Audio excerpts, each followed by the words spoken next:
Hey guys, it's Brandon, aka B.Rich Beauty, aka your beauty best friend. Happy Wednesday, y'all! Patti LaBelle breaks new records with her patty pies. Mike Tyson reveals a shocker about the night of the fight. And Kelly Clarkson is going through a divorce. Child, grab your tea, grab your beverage. Let go.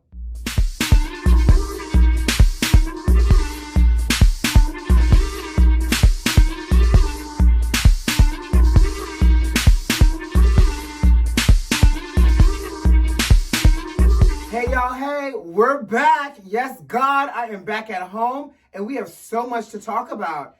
First up, let's talk about Mama Patti. Now, for those that know me, the love, need, and want you star, somebody loves you, baby. I got a new attitude. Miss Patti LaBelle, she is a godmother in my head. I love her. I've loved Patti since I was a teenager, honey. For those that know me, they will tell you I was seeing Patti back in concert when I was in middle school. Don't judge me. I appreciate classic music. Well, y'all know back in 2015, Patty Pies went viral thanks to James Wright, who's a singer that on social media did a review of Patty Pies, honey. And between him singing about Patty Pies, giving the Patty Pies all the compliments, it went viral. So much so that first year back in 2015, pies were sold out and on back order. Right. Well, Walmart has announced that this Thanksgiving season, Patty has set new records.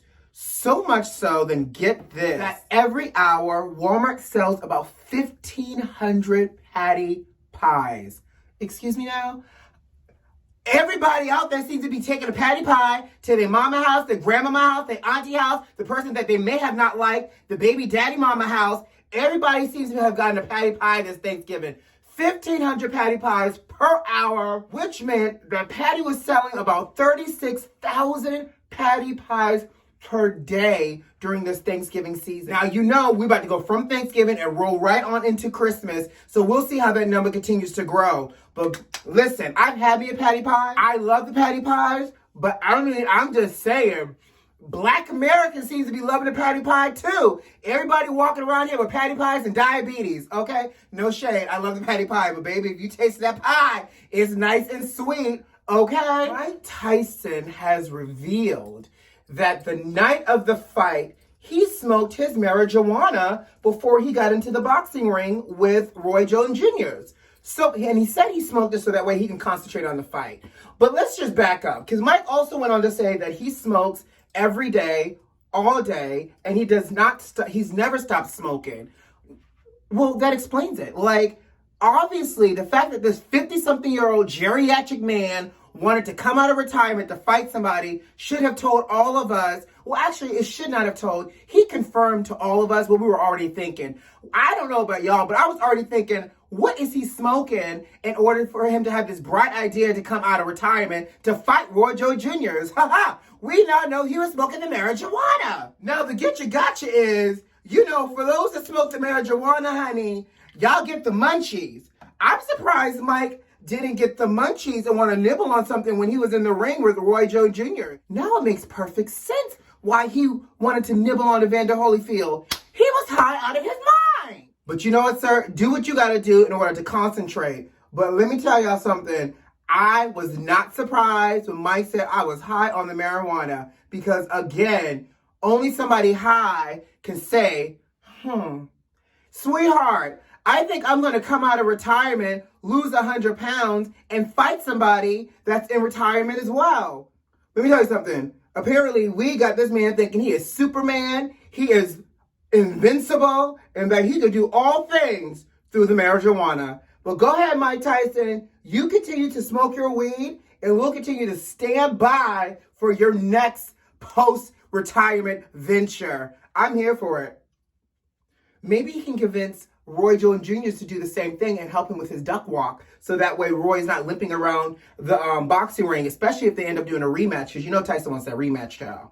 So, another celebrity is on the divorce chopping block. Kelly Clarkson has been in this bitter divorce with her husband. Now, here's the thing, because Kelly Clarkson isn't that entertaining to me in terms of, her drama in terms of divorce. You know, I'm talking about real tea, and we want to talk about the real salaciousness of it all. But now it's got it juicy. So Kelly has won full custody of their 2 sons from her husband. So she has full custody. Now, the husband, his name is Brandon, he filed for spousal support, asking for $301,000 a month in spousal support.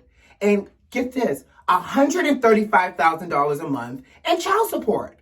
Now, here's the thing. I don't know how this works because, you know, he doesn't have children, nor is he married. But are you asking Kelly Clarkson to pay you so you could pay her for child support since she has full custody of the children?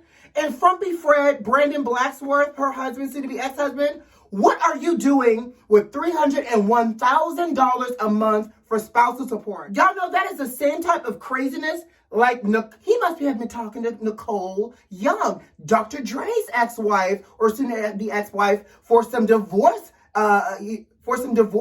advice, because apparently these people over here that's getting divorced from these celebrities are wilding out.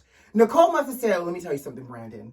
You know, if you can't embezzle the money by writing yourself some checks, ask for this. Assign it like this. He hasn't released the breakdown of what this $301,000 a month totals out to be, but I'm just trying to figure out what Brandon is spending $301,000 a month on for spousal support.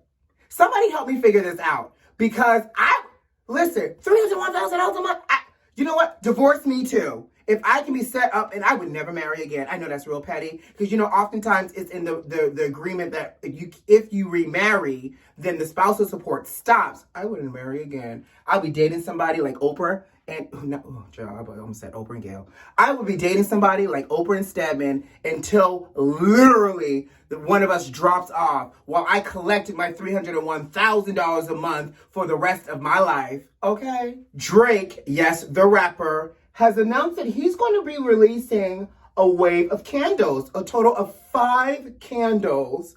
And one of these candles, by the way, these candles are selling for $80, okay? So he's going for not even Bath and Body Works type of candles, but he is going for that luxury Joe Malone and more expensive type of candle, honey. It's being reported that out of these 5 scents, one of these scents will be called Carby Musk. And the Carby Musk scent for the candle is supposedly be the scent of Drake. Now, here's my question for y'all. How is Drake making a candle that's going to quote-unquote smell like him? Drake, are you dropping your pheromones into each one of these batches of candle wax? Are you making this candle based off of one of the fragrances you wear? Because in that case, wouldn't the candle be named after the fragrance that you may wear that is like your signature? Like, I'm trying to figure out, how does a candle smell like a person?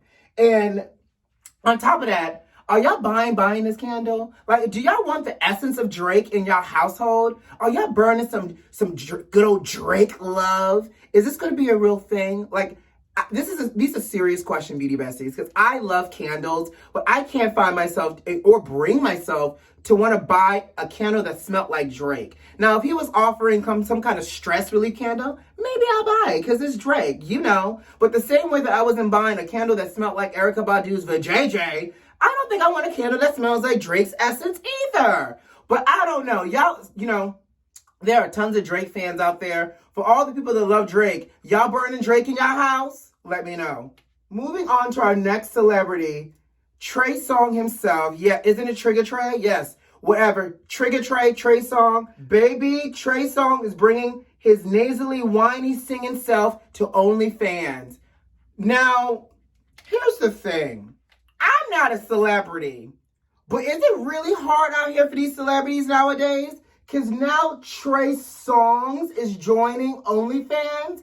I also feel some kind of way, because while all of us are over here trying to figure out how we can make a holler for $1, these celebrities over here signing up for OnlyFans left and right. Now, Trey Songz didn't even do a proper announcement, child. Let me tell you how Trey Songz slipped this in. Trey Songz posted a shirtless picture of himself with a swipe up, a whole swipe up. Taking people, if you swiped up, it took you straight to his OnlyFans page. And do you not know Trigger Trey is charging y'all $20 a month?